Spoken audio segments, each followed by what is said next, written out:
My brother's like, you got.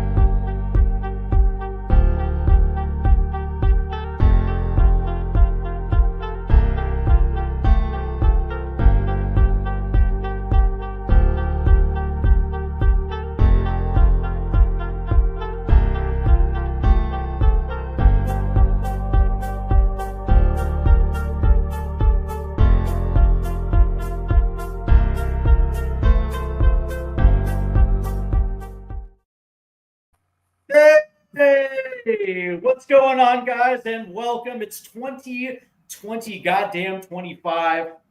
And Stateside Footy is back for those that were wondering what happened after the MLS Cup. Well, I just decided it was the holidays, and you know what? I just got busy. Hashtag, don't quit your day job. Certain things happen. So we had a little impromptu winter break, but we're back now. Recapping the 2024 season with the best and worst in U.S. Soccer 2024. And of course, the only guy that I can bring on for this one is Jeff Lageson from Prost International. Jeff, by the way, man, Happy New Year to you. I hope everything was well with you for the holidays. Holidays are an eventful time. So Yeah. I did get some good news. I get to do something pretty fun coming up outside of the soccer. I get to do a big panel at a Comic-Con on my grunge history and stuff coming up. So it's going to be pretty fun. Looking forward to that in March. So. Oh, excellent, man. That's going to be fun. And for those that don't know, Jeff is also a professor of such in I would say music history a little bit. That sounds about right. The only guy who knows more about grunge music than me would be Jeff. So that's going to be absolutely fantastic. So I'm glad to hear that. Well, so tonight, Jeff, we're going to get into a little bit of shithousery tonight as we have our best and worst awards in U.S. soccer for 2024. We'll recap a little bit. You and I were supposed to hook up right around MLS Cup. Obviously, schedules got in the way, so we'll do a little bit of that as well tonight too. But let's get into some news and notes because I think it's actually appropriate. And of course, we are coming up on Camp Cupcake. U.S. men's national team are going to reconvene, I believe, in a week as we get set for a couple friendlies in mid-January. Usually this would be usually why they call it Camp Cupcake, because usually this camp is mostly for domestic-based MLS players in the player pool. But Mauricio Pochettino just doesn't really have that much time between now and World Cup 2026. I think we're like 500 and I want to say 20 days away from World Cup 2026. So the question is this really just going to be a typical January camp with MLS best players? Are we going to see international? Are we going to see some European-based players? Or is this an opportunity for Mauricio Pochettino to get his first look at the domestic-based players? Maybe a guy like Jackson Reagan. I don't know. Just saying, throwing it out there because we have center back issues. Well, I do think that this is still his opportunity to get that player pool in part because he doesn't have time not to.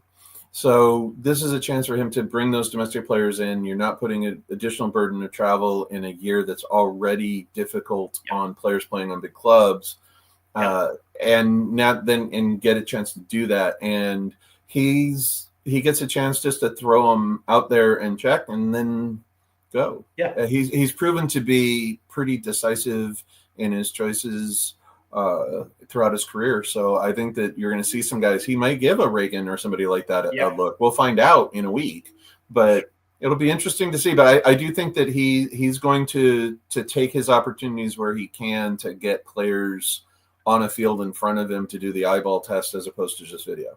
So right, I would agree, and I guess this gets back to the whole MLS versus Euro snob conversation. Like the January camp to me is actually a very big camp because it's an opportunity for guys who otherwise wouldn't get international call-ups. Guys, and especially when you look at Mauricio Pochettino's short term as U.S. men's national team, he probably hasn't had an opportunity to see Jackson Reagan play. He hasn't seen Diego Luna up close. You know what I mean? Guys who you and I would assume should have already gotten call-ins into the national team camp. Now is the good opportunity, and we're about to get into a guy like Jesus Ferreira, who made the World Cup squad with a strong January camp in 2022, and then that went into the Gold Cup, and then obviously Ferrer made the World Cup roster. So like this isn't just a camp for maybe Pochettino gets a fringe World Cup roster guy. Like guys can work their way into a World Cup roster and play significant minutes off the back of a strong January camp. Yeah, and the timing of it is actually really good for these guys, because if they come in and do it now, they then get a chance to be called into those ones that are coming up year.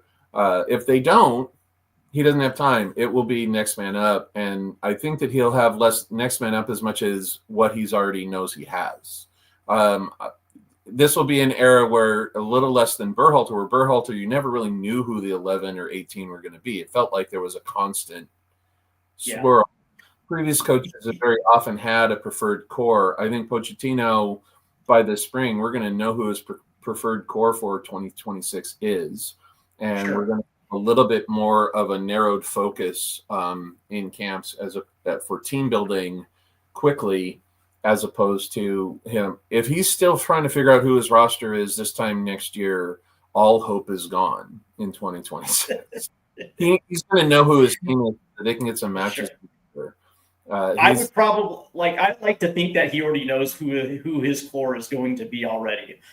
Just from the names that keep popping up when it comes to his team selection. But I will say this: guys like Jimmy Conrad, guys like Stu Holden, who otherwise would not have been called in, use the January camp to kickstart their international career. And I would probably assume this is going to be another example of that in January, and especially with especially in positions like goalkeeper, positions like center back, maybe even a wing position. This is an opportunity for domestic-based players to really just kind of put their name out there. And especially if you're a guy like Jackson Reagan.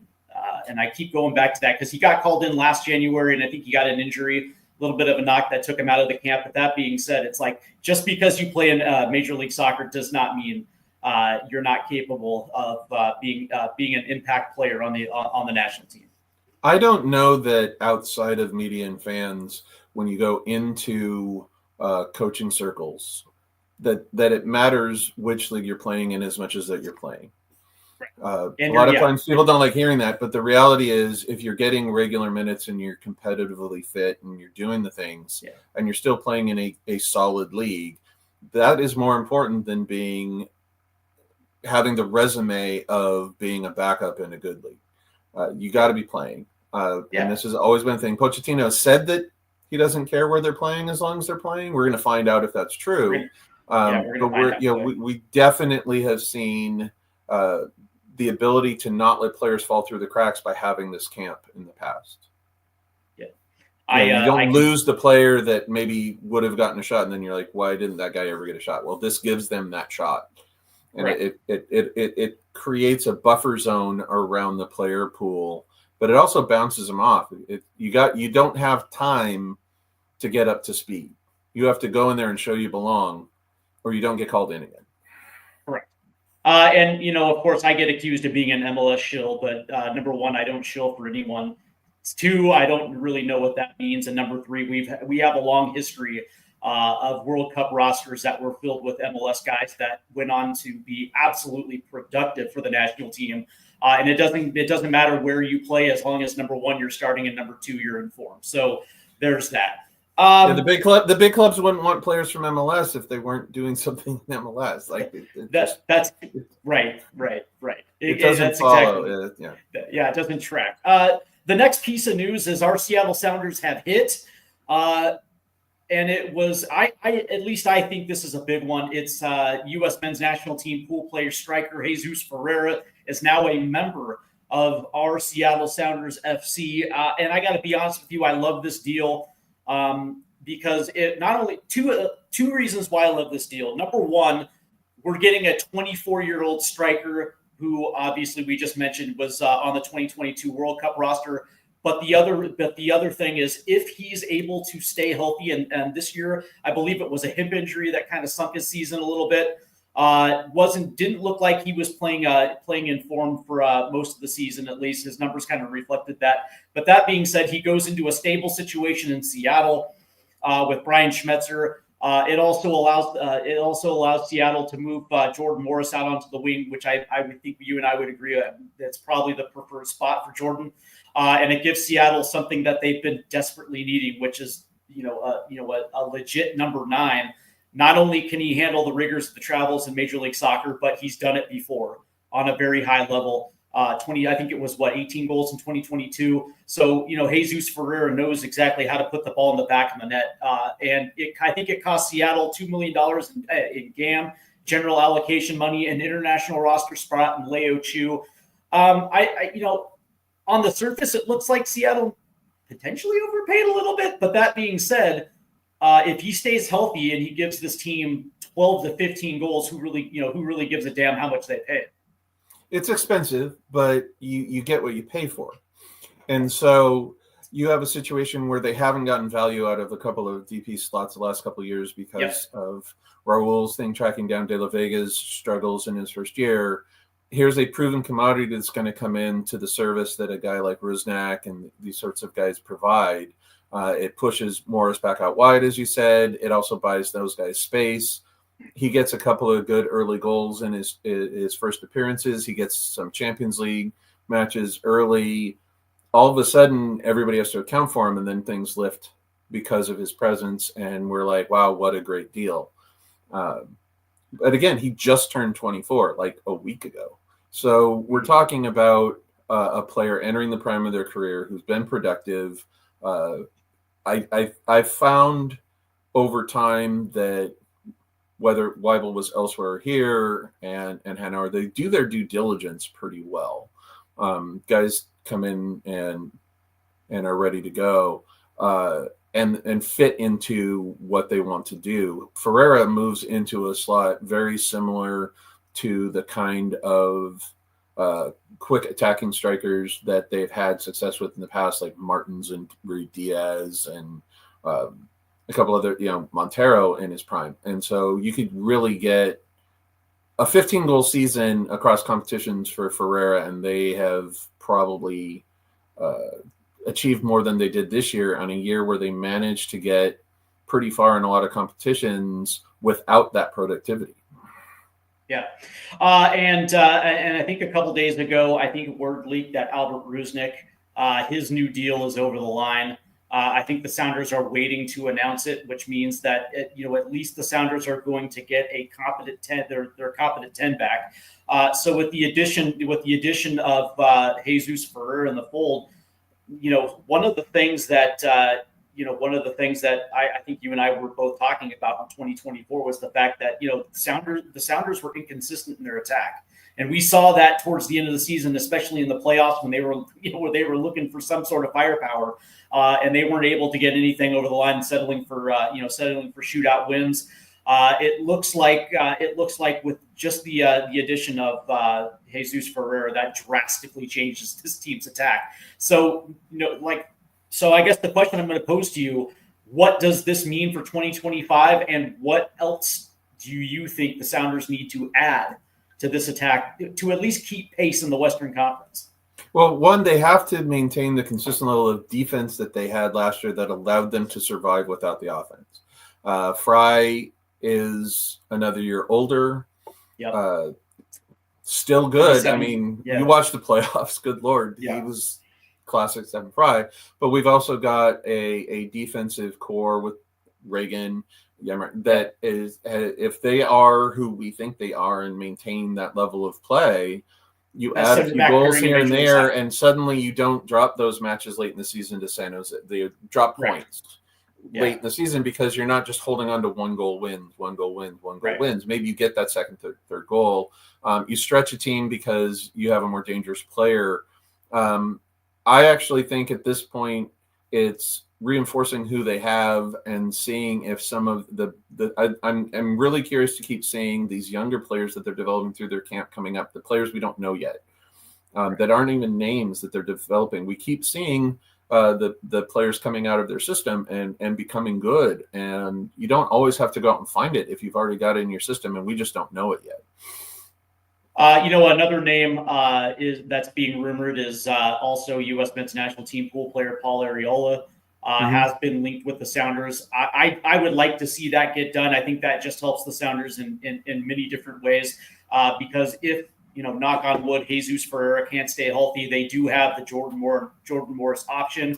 And with a guy like Paul Arriola in the fold, it doesn't allow you to get yourself a little weak on the flanks if you have to move Morris back to the 9 in case of injury. So I don't know. I don't know how you feel about it, but I still think that the Sounders still have a little bit more left to do, and not necessarily relying on inexperienced youngsters, although I would not have a problem with it. But when we're competing to stay at the top of the Western Conference, and of course we have the 2025 Club World Cup on the horizon this year, I would like to add as much leadership to this attack as humanly possible. A player like Arriola that comes in is coming in precisely because they have Champions League and FIFA Club World Cup, and he's coming in chasing opportunities later in his career that he doesn't have a lot of shots at. Players that go and do that later in their careers typically come in incredibly motivated to rosters. We see it around all the time. They go in, they have a year or two at a particular club, they're a part of a winning team, and then you look back and you're like, wow, that guy was only there for a year and a half, or whatever it is. And you see this across sporting landscape. He has a chance to be that kind of fit, come off the bench and give him 20 minutes here, spot start there, play in the cup match, always ready to go because he's a professional. He's done it. He's had success. He knows what it takes. He'll connect well with Preki at training. He's the sort of guy that Brian will like because he's the sort of guy that just comes in and does what's asked at that stage in your career. If you're taking a deal with Seattle in his stage in his career, that's the role he's going to come in and be. And that is the sort of player that just patches everything up and keeps you from dropping points because you bring them in the 70th minute and you hold on to that win and you don't give up that late goal. You get that one late goal because you reinforce, because you have fresh legs and somebody who knows how to go out there and score a goal and create chances and wreak havoc in the shorter period of time because they're a veteran. I like moves like that, and a player like that I'm perfectly happy with seeing come into Reef Green.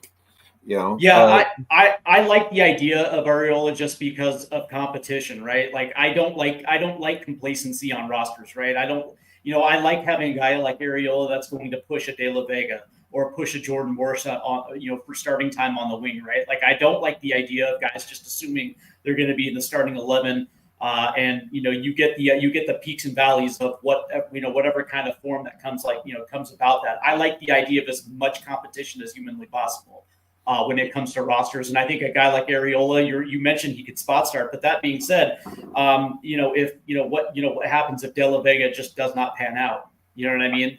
To have that type of insurance, man, let me tell you. And clubs that are facing the sort of season that Seattle is facing, they're facing expectations. They're facing 3 international competitions. Yeah. And an additional club. They're in 5. Well, yeah. So we have we have CONCACAF Champions Cup. We got the Leagues Cup. We have U.S. Open Cup, Club World Cup, the League, and then eventually you hope the playoffs. Well, is the U.S. Open Cup an international? No, I said it's international plus the domestic cup. Yeah, competition. Okay, there you go. But it's they've got the division, and then on top of it, if everything goes well, they play in a 6th because it's the postseason. So this is a team that needs to somehow balance roster peaks and valleys of a season. Peaking in June is a thing that then becomes hard to do, because then what do? You then have to then go through the dog days. And then there's Leagues Cup. And then and if you've advanced in the other cups, you suddenly have to play a Wednesday night semifinal against LAFC in the Open Cup. And that is where players like Arriola are utterly essential to it. But it's also where in a lot of the matches early in the year, these young kids can eat up minutes and really get a steep learning curve. because I don't know that people are quite as worried about some of the other competitions this year, because that Paris Saint-Germain and Atletico Madrid game is such a big prize waiting to go play. And that's going to make for just such an interesting 2025 for Seattle. I would 100% agree. All right, so let's get after it, Jeff, because we're combining. It's almost like the year in review, but it's also kind of an awards thing, and it's going to be awesome to see exactly where you're at and exactly where I'm at, and just exactly what we thought of the 2024 for U.S. soccer. Now, when I say U.S. soccer, it encompasses everything, right? So this could be NWSL, this could be the USL, this could be Major League Soccer, it could be the national team. And I'm kind of curious to see exactly how you felt this stacked up. And we're going to start. Quick shout out to the LA Galaxy, by the way, MLS Cup champs, for those that have been living under a rock. But all right, so the best team in 2024, your favorites for the best teams or team in U.S. soccer for 2024. The best team in U.S. soccer in 2024 was the women's Olympic soccer team. Ooh. Okay. Okay. All right. They went out there. They came off of an atrocious situation, brought in Emma Hayes. She grounded them, and they went out there and ran a gauntlet at the Olympics when everybody thought they were washed up and would they ever get back there, and they went out and whooped butt. Now, I think they're the best. Yeah. They're the best team on that thing. Inter Miami's regular season is stunningly good. Columbus Crew's international runs were fantastic, and the Galaxy were absolutely that. And then also on the women's side with the NWSL, the way in which that Orlando gave Marta her championship. But the U.S. women's Olympic team they just went out and were who they have always been again after a period where people wondered if they would ever get back. Right. And they I like it. I had the U.S. women's national team in my shout outs. I also wanted to shout out Lou City of the USL Championship that actually had just an unbelievable season in the USL Championship. You mentioned the Orlando Pride. That is also another name that I wanted to throw out there too, because I don't think a lot of people realize this. They almost ran the table from start to finish, and I think they rested players in their last. I think it was the last game of the season to get ready for the playoffs, where they ended up dropping one. But outside of that, they damn near went undefeated. And listen. To me, I think that's absolutely impressive. And it doesn't matter what division you're playing at. If you can run the table from start to finish, you're probably one of the best teams in U.S. soccer from that standpoint. And USL, the USL stuff is really entertaining these days. We had up here in the different divisions of USL, we've got some really good stories with what Spokane is doing on both sides of the ball. We've got the great growth of lower division soccer in the USLs, the Ballards, and the different things that are happening there. There's some fun stuff that's totally watchable and do. But because we got Detroit City FC, we got the Flint City Bucks at the USL too. And that's the great thing about the USL is because it really is organic to the point where it's everything that seems to come out of tends to be wildly entertaining. But I actually had Inter Miami as the best team. And when you look at Major League Soccer, this isn't Major League Soccer 15 years ago, even 10 years ago. This league is deep. It's talented. You're seeing a lot of teams move away from the old veteran European DPs in favor of young South American DPs.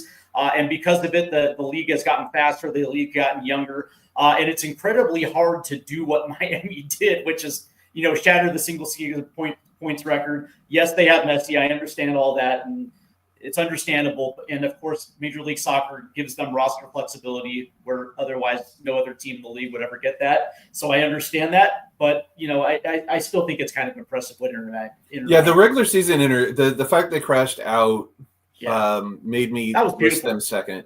That is actually why I listed them second. I would have actually started at Inter Miami even ahead of the Olympic thing because if they would have pulled off the double. But they didn't just not pull off the double; they just crashed out inexplicably. Sure. So they get to the final. I'm having a different conversation. I was very close to putting the Galaxy in there because this is a team that has also kind of risen back from a dark period of time, and we're just very, very good through that postseason run. The only reason why I didn't have the Galaxy up there was because of what happened on decision day, allowing LAFC to come back in to take the Western Conference when it almost felt like they were in the driver's seat. Granted, MLS Cup champions, I don't want to take anything away from them, but I don't know. I thought there were better candidates. I actually thought the Orlando Pride had it. I thought they were far more deserving than the LA Galaxy, and I definitely love the U.S. Women's Olympic team. But how about the worst team of 2024? Who is the worst in 2024 across U.S. soccer? 6 wins, San Jose. 6 wins. Like in a league where parity is pushed, it's hard to be that unsuccessful. And it was just they just weren't good. And so that one's really just hard to not be. I also think you start looking at, and this is where it becomes very, very subjective, is how a couple of the big clubs crapped out. The playoff version of the good teams was the worst. Yeah. Right? Sure. So in a way, the way that I like to list, Miami and Columbus is regular season the best team. They're not the best teams. Their playoff teams were bad. Yeah. Oh. There's you can make some excuses for a team like Columbus that had played a lot of soccer in a 2-year period, and then maybe they just ran out of gas. That's understandable. You can even throw out the Chicago Fire, but here's the thing: the one thing that Chicago does, which San Jose doesn't, is at least Chicago tries to put a good product on the field. They're willing to spend money on DPs, and if it fails, it fails. Okay, fine, but at least they're willing to try. And I love effort because it does affect the fan base. The reality is the San Jose was bad, but the team that I really want to point out as the worst team in U.S. soccer is the team that got Berhalter fired. The U.S. men's national. The U.S. men's national team in those last matches before Berhalter was removed was the worst team in U.S. soccer this year. And that's brutal, but it was just they got their coach fired after everything they went through to keep it. Now, was that an issue of them just not trying? You know what I mean? Like, did they literally quit on Berhalter, or was it just an X's and O's thing? Like that's what I was. I have a hard time ever believing that professionals truly quit. I think they get frustrated, they get exasperated. Sure. But I do think that he lost the locker room, and I do think that he lost sight. But I don't. There's so much pride and amongst those players to be that publicly underperforming that they were exasperated. Like they weren't set up to succeed. They had gone through all of that, and they just were. There was no path forward if they didn't make a holistic change at the top of the program. Correct. And that to me was why they were the worst team, is that they failed so spectacularly. Well, I my biggest issue was that, at least in 2024, I think they won Nations League in 2024 in the early portion of it. Barely getting it past. I mean, that should have been your red flag when, that Jamaica semifinal match right there. But I will say that with San Jose, not only do they not try, let's go ahead and push that to the side. They have the worst owner in professional sports. I think they easily have, and because they have an owner that doesn't care about the product, the owner puts in guys who are either who are incredibly incompetent in the front office that can't build, and now that they've had one of the worst seasons, I would probably say in MLS history, they're turning to Bruce Arena. They're turning to and I believe, correct me if I'm wrong, he's 72 years old. He's in his 70s. He's in his 70s. Bruce Arena, that's the guy that San Jose is hoping is going to turn their fortunes around. Bruce Arena.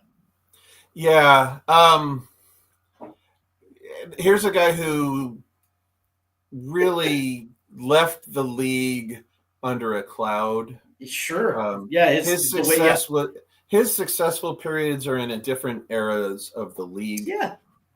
His success with the U.S. men was at a World Cup 23 years ago. Yeah. Has he forgotten how to coach soccer? No. But is he the right guy to bring a franchise that's in the utter doldrums in a different era forward? Well, the question is like San Jose actually going to put themselves in a position where they're going to spend just something? They don't need to spend a lot. Like, will they be willing to spend something in order to get Bruce Arena a little bit of help to get them on a trajectory forward? And that's kind of the big question. I don't know. Well, I mean, the owner is going to be who he is. Like, people are who they are. So in this instance, no, I don't. Yeah, I don't see it either. Like, I feel bad for Bruce. Like, this is the way he's going out. He's going down with the ship in San Jose. I feel bad for the guy. But that being said, he had to be the one to accept it. So it is what it is. Like, this was probably going to be his last hurrah. I don't think he had interest anywhere else except for San Jose. So maybe he can bookmark his only step back into MLS was a situation that bad. Yeah, that's exactly right. Let's turn our attention to the most overrated team in 2024. The most overrated. I know where I'm going. Go. Inter Miami, 100%.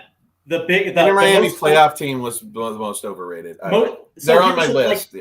Because we had to sit there and listen to talking heads on Apple TV. We had to listen to Alexi Lawless and some of the big figureheads of U.S. soccer talk about how this was the greatest team that we have ever seen, and that winning the Supporter Shield is more valuable than winning MLS Cup. And it was because of this historic season that they were able to get into the Club World Cup. Even when Columbus probably had a better case from getting into that tournament. And all of that came crashing down in the first round. And, understand, Jeff, and this is for all the listeners out there, that guys like Jorge Mas and guys like David Beckham do not spend the money that they spent to win U.S. Open Cups or even Leagues Cups. They do it to win not just Supporter Shield, but also to win MLS Cups. They're in it for the big CONCACAF Champions Cup. They're in it for MLS Cup. And they crashed out in the first round of the playoffs to a team that barely made the play-in game. Yeah. It's an embarrassment. It's an embarrassment to Major League Soccer. That's for everything that MLS did, pushing their promotion behind Messi and behind Inter Miami, for that to happen in the first round of the playoffs. It's just an absolute embarrassment. Yeah. It was set up for them to succeed. The path was cleared. Yep. They were given all sorts of we all wonder what kind of things are happening behind the scenes that allowed that roster to even take place. Right. Messi was Messi. He is still on the ball as dangerous as ever. I believe statistically, when I was doing some double checking here, even missing a stretch of the season, he had something like the 5th most offensively productive season in the history of the league. Like goal created, assist thing like Insane. that. And that is missing all of that chunk that he missed. Oh, good. Like it was a good chunk of the second half. Yeah. Yeah. And he still had something like the 5th most statistically productive season that the league's ever had. He is still messy. Yeah. So but at the same time, Miami needed somebody other than Messi to step up, and in the playoffs, the players who weren't Messi didn't. Yeah, that's exactly right. And you can credit Atlanta for putting in a good game plan. Like it almost felt like Atlanta was basically said, listen, we're drawing a line in the sand. This dude right here is not going to beat us. Now, if we get beat, we got beat by if we get beat by Jordi Alba and Busquets and okay, fine, we're willing to deal with that, but Messi is not going to be the guy to do it to us. And I thought they had a very good game plan in the playoffs. So for me, that to me that had overrated written all over it, considering just the hype of Miami and what they were trying to spoon. Like they weren't just trying to spoon feed us Miami; they were trying to jam it down our throats, and that to me was just beautiful. How about the most underrated team? I think that you take a look at the way a couple of teams managed to right the ship and make runs late and into the playoffs, the Atlanta United's, Minnesota's. Yeah. That's where I'm going to pull a team from, looking at what Atlanta did, looking at what Minnesota did to get there and have a chance to do something good. Seattle was written off in the spring. Yep. And for them to get to where they got, people forgot that this is what Schmetzer does, is that he doesn't panic. This is what Hanauer does. He doesn't panic. I had friends going, when are they going to fire him? It's like, not what they do. They figure it out. They make moves in the next transfer window. They rely on their defense for a while. They grind out some points, and then they work their way back in. And that is exactly what they did. That gets underappreciated a lot of the time. But really, it was the couple of teams for me, the most underrated were the teams that managed to figure it out and make a run. But my biggest one is, in fact, the Galaxy. I think they were totally underrated. Nobody saw them making that run. They were good, but they were good in the playoffs. Like that was a team that you just looked at and went, yeah. And nobody really thought. It was like, oh, we talked about this ourselves. Like, Columbus and Miami before the playoffs, they were just so obviously. And then, one of the LA teams is probably pretty good. Oh, Galaxy just pushed down on the pedal and had it, and that was pretty good. That makes me that underrated team because they actually achieved it. And I think especially when they brought in Peck and Paintsel to play with Ricky Puig, and then they bring in. What's his bucket from Dortmund in the summer? I had questions coming into 2024, just exactly how this attack would mesh. I thought they'd be good. I didn't think they would be good enough to win MLS Cup, just because I never thought their defense was going to be able to keep them in matches. But it turns out that all you have to do is be mediocre, and that attack is going to carry you far. And sure enough, it did. My shout out for most underrated, the first one is the New York Red Bulls. That's fair too, given what they also accomplished. Yeah, but they did. Their season wasn't anything sexy. You know what I mean? It wasn't flashy. It was, it was blue collar workman like to the point where they do what they always do, which is get into the playoffs, have a mid season, get themselves into the playoffs, and then usually it doesn't necessarily work out for them. But I'll tell you what, man, they just, they understood their strengths, they understood their weaknesses, and they played to their strengths, which is their defense. I think they went to a back five in the playoffs, and they were able just to hold serve, and they got themselves into MLS Cup. So, that's to me, I think that was a big underrated storyline. But also, the Seattle Sounders to me were the most underrated, and I think you touched on it, was the fact that this team started the season decimated by injury. And they struggled for the first month and a half of the season. And even when things started to rebound, Again, not a lot of teams were talking, not a lot of people were talking about the Sounders. And then all of a sudden, come the summertime, they had a pretty respectable Leagues Cup. I guess you can say the coup de grace for Seattle was they got the LAFC monkey off their back when it mattered the most, right? I think to me that was the defining moment of their season. It didn't work out in the Western Conference Final, but for this team to get to a Western Conference Final with some of the limitations they had with their offense,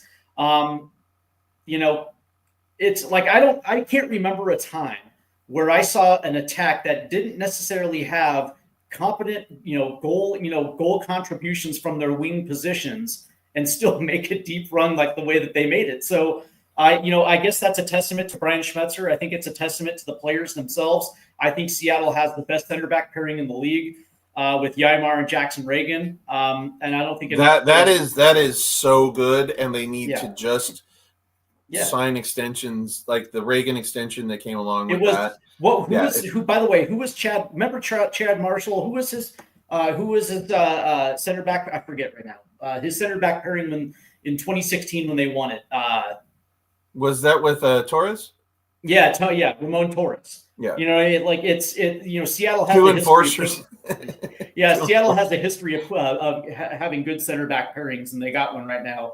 The only other team I would throw in there is back to Orlando and NWSL. Yeah. I think a lot of people thought that they were going to do the same thing Miami did, where they make the big run, have the historic regular season and lose, and they managed to run a pretty solid playoff run against very good teams. The top tier in the NWSL is loaded, and they had to deal with the teams that are, I mean, bear in mind, how many internationals are in the league, and they went out there and just took the best that those good teams had at a time when people still assumed they would fail. Right. Because there was like, but they'll just have been a regular season team. No, they stepped up and got it done. They had a little bit of win it for Marta. Like, it never hurts to have that extra little edge. I agree. And then she had, that late in the career, still a good player chip on her shoulder. Yeah. And I'm with you. Yeah. Yeah. Those were mine. How about we move to the biggest disappointment of the 2024 campaign? What is your biggest disappointment? I think for me, the biggest disappointment in 2024 was, I can give you like two that come up. One was the way in which the national team on the men's side just collapsed and led to Berhalter leaving. Yeah. And then it was really agonizing and frustrating, disappointing to watch how the Reign had, because I covered the Reign in the NWSL, how they had dug themselves out. They were 2 points away, and then all of a sudden they just lost all of September. And it was just, they were right on the cusp of having overcome it, and it collapsed again. And those sorts of collapses are just the most disappointing things to watch, because you just watch it and you're just like, you're so close. Yeah. Yeah, it's so close. But when we saw what was happening with Berhalter, it was just like watching a slow motion car wreck during that tournament.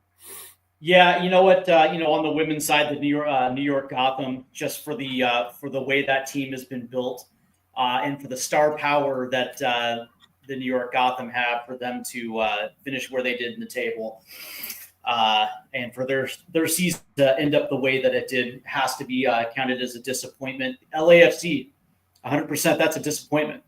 Yeah, in the end, LAFC was too, because they had shown that they could get over the hump a little bit, winning an Open Cup. Like, it's okay, you can win the one-offs. They had that French connection that showed, that was very clearly like, we're here to win. And then they managed to lose the one that mattered to Seattle. Yeah.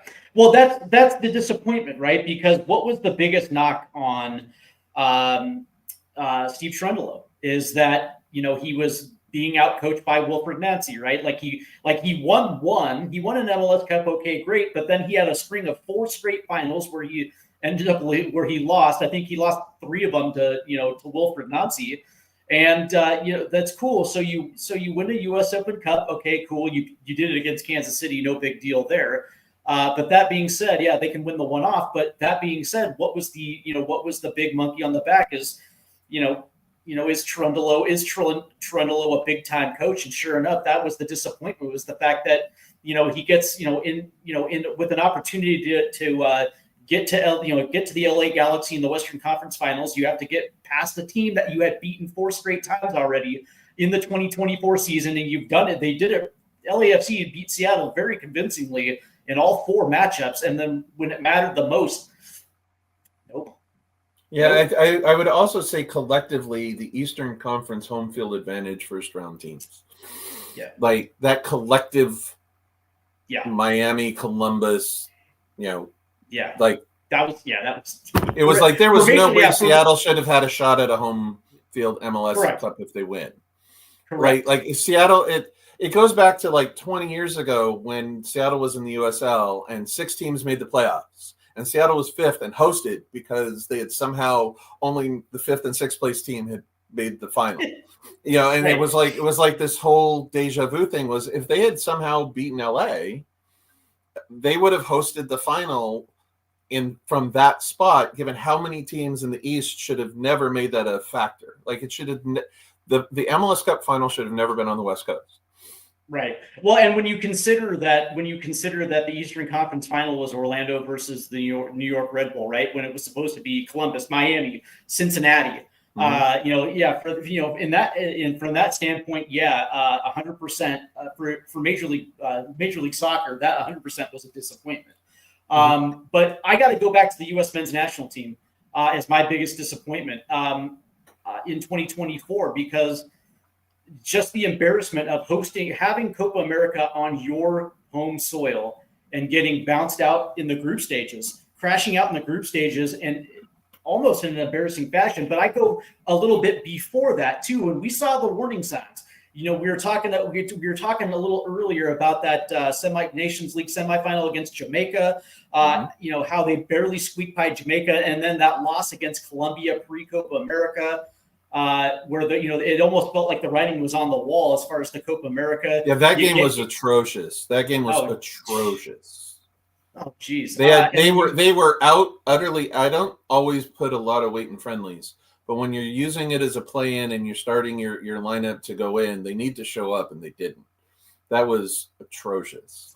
Well, and then the biggest knock on Berhalter was that he was trying to play like Barcelona 2012, or he was trying to play like Brazil 1970 with a team that doesn't necessarily have the capabilities. So you're trying to play against your team's strength, and you get into Copa America, and you get Bolivia, who you easily should at least get 4 goals. Like that's not a good team. Right, and those are the type of group stage games where you want to like pad your goal difference if you can, because you're going to get Uruguay, you're going to get Panama. Like, you should be able to get 2 wins out of that and advance to the knockouts. They failed. They failed in winning against Bolivia, and then of course the red card by Tim Weah, and that was it. That's all she wrote, right? And you mentioned that you don't like to think that professional players would quit on a coach, and that might be. But that being said, how motivated are you really to play for a dude like Greg Berhalter? And I think what happens is in a major tournament. Yeah, you just see players that you see frustration, you see exasperation, and it comes across in the runs they don't make. It comes across in the time they don't track back on defense when they otherwise would, because they just, I don't like the word quit, but it affects their play negatively. Right. I don't like, they are also then embarrassed by their play, and they don't like that either. So I do think that it negatively affects, and there was no faith that it was going to work amongst the group, and you could just see that they just knew. The body language was bad. The look at the bench, it was bad. It was, it was pretty bad. That team was just not in a good place. How about your biggest delightful moment of 2024? So if we go from disappointment, we're going to go to delight. What was your, I guess you can say, your moment of 2024 in U.S. soccer that put a smile on your face? Well, that put a smile on my face. One was the Sounders beating LAFC. Honest. That's the first thing that comes to mind. That made me happy. The joy in which the women's team was playing in the Olympics. That team was they had found their swagger again. They were playing with just joy. There's a moment when the final whistle is blown in the gold medal game, and the camera pans back there in Paris, and the goalie has launched it, and it's flying to midfield, and you see Lindsay Horan reach up, and as the whistle blows, she catches the ball and just drops down, and it's just – and it was just such a joyful moment to see a player really appreciate that. But that moment where they had it and they knew it was really cool to see that come. And that's hard to beat. Yeah. But also, it's a U.S. team winning a major trophy.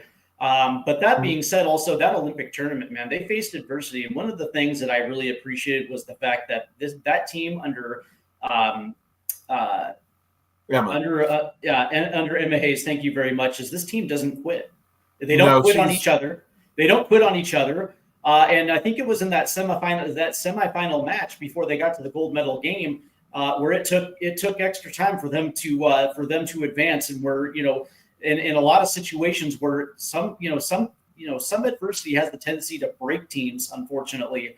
And I don't know if it has anything to do with the mentality of the modern player. But that being said, that U.S. team not only faced adversity, but they made it. I guess you can say they made it their bitch, and they ended up getting the late winner, and then they get the gold medal. I love seeing that.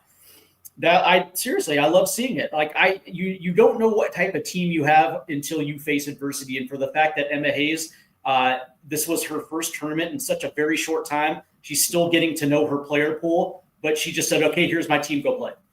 They have a young core. Like you're gonna have to figure this out on the fly. They have a young core, a good veteran group to still be there, and they have some teens in the pipeline. Alyssa Thompson, Emery Adamas with Seattle and stuff. Yeah, that team is back to being what we're used to it being. But Rodman and Smith are only in their Jesus Perez. Like Tim Rodman's only like 22, so it's like that team is loaded for bear, and you still have players like Rose Lavelle able to bring it. We've had some players retire. Also, I think matter of joy was for me was watching how much people love just going to the matches. With Miami, and how festive, and to see, because you're seeing one of the truly greatest players of all time, and just the joy I work with a lot of kids, and I see kids with Messi jerseys. I was the Pele kid. I was 10 years old in the Kingdom watching the Cosmos come in '77 and play the Sounders. It's life affirming that you have this thing that you love, and then all of a sudden it's like in front of you in person, and just seeing how much kids are embracing that. And you see it on the women's game. I see it all the time with the Rose Lavelles and stuff like that too. The joy in which the great players are being embraced by a younger generation brings a smile to my face, because you never used to see jerseys, right? Right. And you see kits all the time of kids wearing and you see guys wearing women's national team jerseys. I see guys wearing Rose Lavelle jerseys. Or I was in Portland, and they should. She's a dime. As a Seattle guy, right? Yeah. I've been down there to cover some stuff with Portland, and just the way in which you have these fan groups and stuff like that are so supportive of their club. And players that wouldn't necessarily have had jersey sales in the past, and they're wearing jerseys of players who aren't the star players. And those aren't things that used to happen. And that is such a joyful thing for me, because I grew up in an era where you wondered from year to year if there'd be a league or a team. Sure. And now we have, well, what's going to happen over the next 5 to 10 years, right? Like, it's so much different than it was, and just seeing how much people look forward to attending games and appreciate the talent of a player like Messi, or when we start looking at young national team players for the U.S., knowing that Pepe is being recruited by some of the biggest clubs and he's this future of the national team for the U.S. up front is a joyful thing to me. And I think it speaks to the overall aspect of the U.S. soccer identity.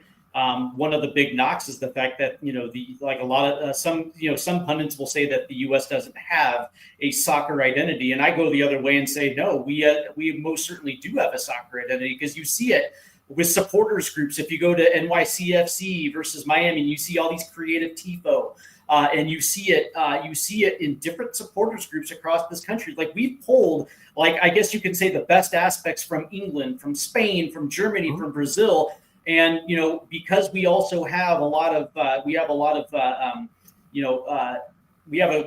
United States has a global population inside of its borders, and those fans also bringing something new to the table has created a really cool U.S. identity. And it doesn't matter if it's Major League Soccer or USL, the NWSL. As you said, when you're starting to see random fans wearing Rose Lavelle U.S. women's national team jerseys, says everything, right? Because that was never like, you would see the occasional U.S. men's national team jersey, but it would usually, like, jerseys would be like with inside the scope of the city in which your team plays. And now you're seeing it across the board from different, in different markets. And I think that just speaks volumes to just how far Major League Soccer has come in 30 years, and just what this game has done for this country, given the stability. And then you look down the pyramid, right? And you see what, like, in this region, and I see what Ballard and I see what Spokane and these things are doing, and it's dreadful. If you go down to the pubs, do a pub crawl in Ballard here in Seattle, you see Ballard FC stuff, and now Salmon Bay FC, the women's side of them. You go over to Spokane and that new downtown stadium, and a friend of mine's over there, and it's like, they've got supporters going in the view of the city, and then they went and had a good season and a nice run to really reward it and build it. They've built it right there. Those sorts of things to me, joyful, is that the game is in good hands in a lot of places. It's not in others, but that's always the case, right? And that's what this game should be in the United States. It should not only should it be city to city, but it also should be regional, as far as local rivalries and things like that. We see it here in Michigan with Detroit City FC and the Flint City Bucks, and Oakland County, and in Lansing. And when these teams meet for their preseason friendlies against each other, you see it within the supporters ranks, and it's actually kind of a big deal out here in Michigan, which is something that you wouldn't expect for a state like Michigan, but here we are. I think the thing that delighted me the most was the appointment of Mauricio Pochettino for the U.S. men's national team, because growing up and being a ardent supporter of the U.S. men's national team, there was always something that was always going to be guaranteed, is which this national team will never ever be able to get the likes of a Mauricio Pochettino to come coach him, because high-profile Premier League type managers don't go to it. Don't go to the international ranks, and if they do, they certainly aren't going to come to the U.S. men's national team. As a matter of fact, I remember having this conversation like in the mid 2000s, and it was after the 2006 World Cup, and Bruce Arena got let go, and they were having a little bit of a coaching search. And I remember talking to my brother. I was like, "It would be awesome if Jose Mourinho became the head coach of the U.S." And my brother was like, looking at me, he was like, "Don't be stupid." It was like guys like that will never be available for the U.S. men's national team. And when they hired Jurgen Klinsmann, it was kind of a big deal, because considering the thought that he had with Germany. But that was like the only time that U.S. stepped out of its comfort zone. It was always former players or a retread or whatever. And you had to have an American guy because only an American coach understands the American mentality, the soccer mentality. And this was the first time where the U.S. said, you know what, we're actually serious about the men's side. We've hired the best women's coach in the world, who was from England, and now we're hiring the best available coach that's available for the men's side. It was Mauricio Pochettino, and it's like you kind of have to stop and be like, did that really happen? Like, dude, we got Mauricio Pochettino. Yeah, both sides of the U.S. Coaching there meant that Chelsea had to go hire new coaches in both instances because both of them had recently been the coaches. Yeah, so Chelsea doesn't have coaches now because the U.S. does. So the thing for me that's also important with Pochettino is that he just dove right in. I mean, you just saw the impact in those first matches he had. He knows the assignment. I've sat in on a couple of Zoom pressers that he's done, and kind of listen to him talk, and you're just like, he understands the assignment. Yeah, and your 100%. Joy over that is well suited. They also should have hired him 2 years ago. Yeah, 100%. But you know what? Here's the thing, man. Matt Crocker, as long as he got it done, I didn't care when he got it done. It's better to be late than never. That's what I always say, right? So it never should have, like Berhalter never should have gotten hired for that second cycle. And I don't know how you feel about one cycle versus two cycle. If a coach knows how to evolve and keep players honest and keep players on their toes and consistently challenging, I have no problem with a coach going to a second cycle. But there's some guys who are made for it, some guys who have earned it, and Greg Berhalter certainly wasn't that. So before we close it out, I want to get into individual. We're coming to our last little, I guess you can say, our awards. Who was your best player in U.S. Soccer of 2024? Who was your best player? Realistically, on the actual U.S. Pulisic has had the play that we need him to have in the prime of his career. He has domestically been on our national team exactly who we need him to be. He has shown up when they needed him this year, and he's doing it for Milan. I do think that Messi's statistical year tells you everything you need to know. He doesn't take, when he sat out, it was because he had some nicks, but when he plays and he's on the field, he's still Messi. I think Driussi at Austin was on the other side of it. Cucho, there's been some guys. I do think that on the women's side, you saw exactly what you needed to out of the triple espresso group for the U.S. women's team. Exactly what they needed them to be, and then they went out there and scored the goals in the games that got them gold medals. And that's Smith, Swanson, and Rodman. Right. And that three-headed monster was just, and then they bring Lynn Williams in as the sub off of it, and good luck. You still have that. I do think that Messi was everything they needed him to be. He just missed a stretch, or I think that affects why he deserved an award or not, but he still was there. There's a point where you stop appreciating how good somebody is because they're consistent for a long time. Right. And he's doing it for a long time at a high level, and that's ridiculous. So I still think he's right there. But Pulisic and Messi on the U.S. player pool and the international player pool. What I will say is, shout out to, and I believe if I got this name right, Nicholas Markanich of the Charleston Battery had 30 goals this year in the USL Championship. I don't care what league you're in, 30 goals is quite impressive. Christian Benteke had another phenomenal season. Same thing with Cucho. All of those guys deserve recognition. You mentioned on the international side or the player pool side, Christian Pulisic just seems so obvious, right? And obviously, because he finished the 2023-2024 season strong, started the 2024-2025 season absolutely on fire. And regardless, I didn't think he played all that great in the friendlies post Copa America. But that being said, he didn't necessarily have to. It is what it is. I want to give a quick shout out to Ricardo Pepi. And the reason why I want to do this is because one of the big questions is who's going to be that stable nine that the U.S. just really has never really had since the days of Eric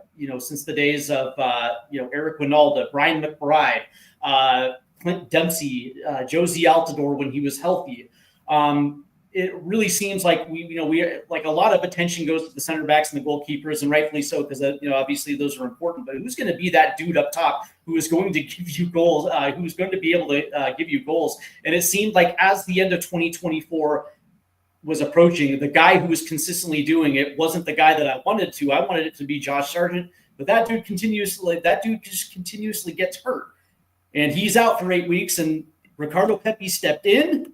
And Ricardo Pepi, I feel like he's kind of now stabilized that position. Like he's on my most underrated somehow. But he's about to make a move to a big club. Yeah. And he's going to make a big club move. We were talking about this before. He's going to make a move to a big club, and I think it's going to go well. Because the things that are being posted where he's looked at possibly going to are places where he can step in and succeed. And I think that Pochettino also will approve and appreciate that.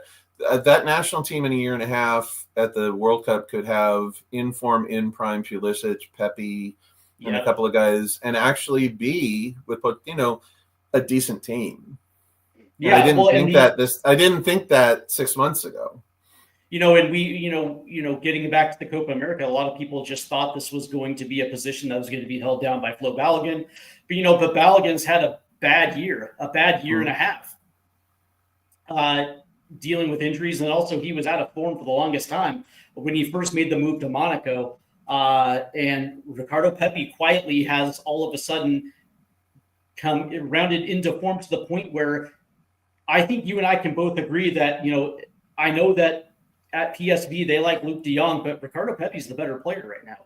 Not only is he showcasing it on the Champions League side, but when he's given those minutes in the Eredivisie, he's outscoring Luke de Jong. I think he would fit in really well with Liverpool, which is a big rumor. Tottenham. You'd love to see him there at Tottenham. I'm with you on that. I understand why. Here's the thing. I think that he goes in and succeeds there because I do think he's just a fundamentally good footballer. Yeah, I think I would agree with you. And lastly, let's get into our last one, which is the worst player of 2024. Who was your worst?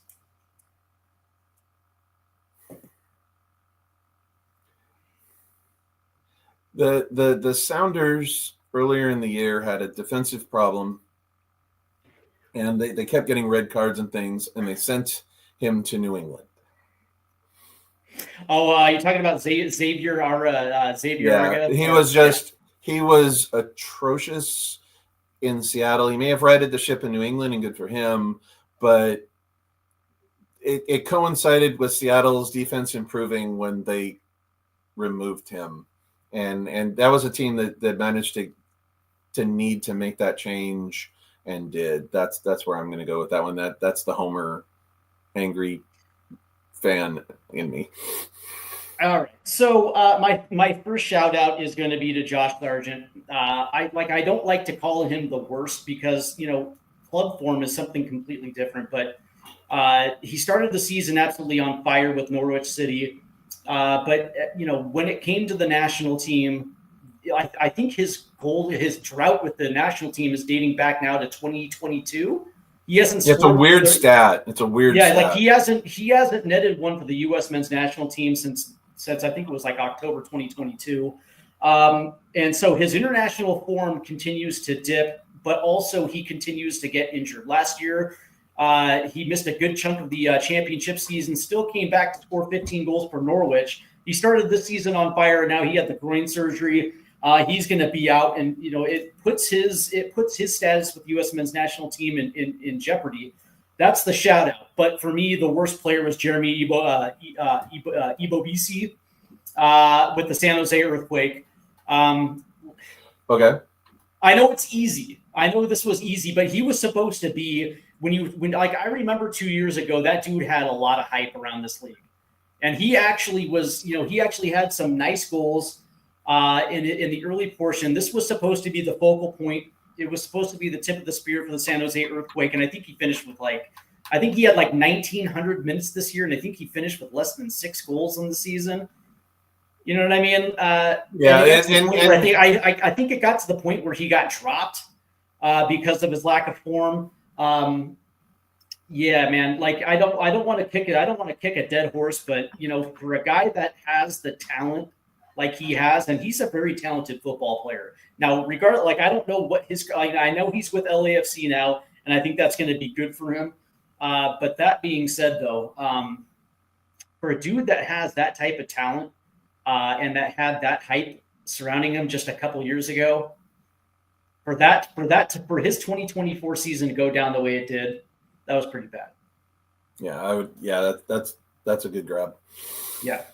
All right. Well, that's going to do it for us.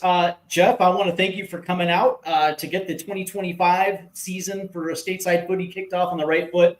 Obviously, we're going to be Jeff's going to be back as we get closer to the start of the 2024 season because we have a season preview.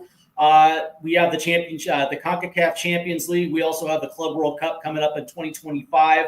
We're still waiting to see exactly what's going to be the ideal starting 11 in Seattle. And of course, around Major League Soccer, we're going to have our MLS preview show as we get close to the MLS season. So we're looking forward to that. So we'll see plenty of Jeff in the 2025 season. Is there anything you want to say before we get on out of here, Jeff?